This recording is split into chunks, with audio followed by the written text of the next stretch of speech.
Before I begin, there are two pieces of information you must consider.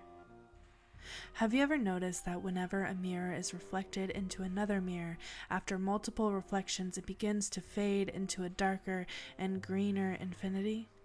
The mirror can be cracked or completely unblemished. It simply does not matter. The light will always disappear and greenify the deeper the reflection tunnel runs. It is not wise for one to purposely create these tunnels, but for the curious, which I'm assuming you are, they are at least very interesting.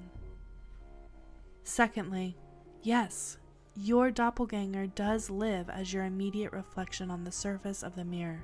The good news is they are harmless. They live as you do, as clueless to as you when they see you in their reflection. Why should they question your intentions when they have none themselves? They live with as much or as little peace as you do in a single reflection. It need not matter the day, place, or position of the moon for this to occur, though the darker it is, the easier it is for them to approach. It would also be a good idea to note the precise time at which you begin for reasons that will be made clear later. You must have two large mirrors facing each other with roughly 1 meter between them. Stand between them and do not make a sound. In fact, the location you choose must be free from any extraneous noise. This is of the utmost importance.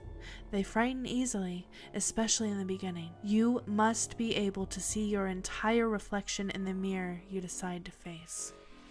Count as many frames as you possibly can over your reflection's shoulder until the greenness and darkness swallows the last remnants of the reflection. Depending on the amount of light in your location, this should take anywhere from 10 to 20 minutes.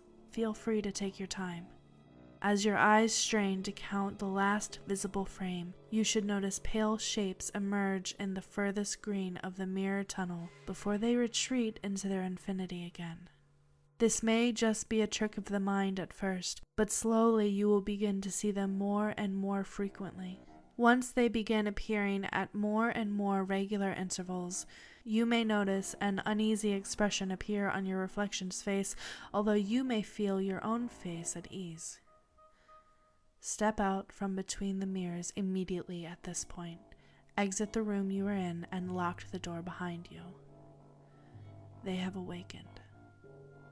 If on the second day you feel as curious as the first, you may repeat the same process as described above. It must begin at the exact same time you had started the previous day, hence having to write it down. Those things that you may have glimpsed at for only a few seconds may reappear more readily if you have earned their favor. Your reflection may appear a bit shaken, but that is only a trick of the mind and nothing you need to worry about. Once you have finished counting back as many frames as possible, blink only once to refocus yourself. You should not close your eyes again. Not that you actually could if you wanted to. You may begin to notice that they appear not only in the darkest frame of the tunnel, but now in closer frames. You can't make out anything that could be considered a face. Give or take the blur of what could resemble teeth.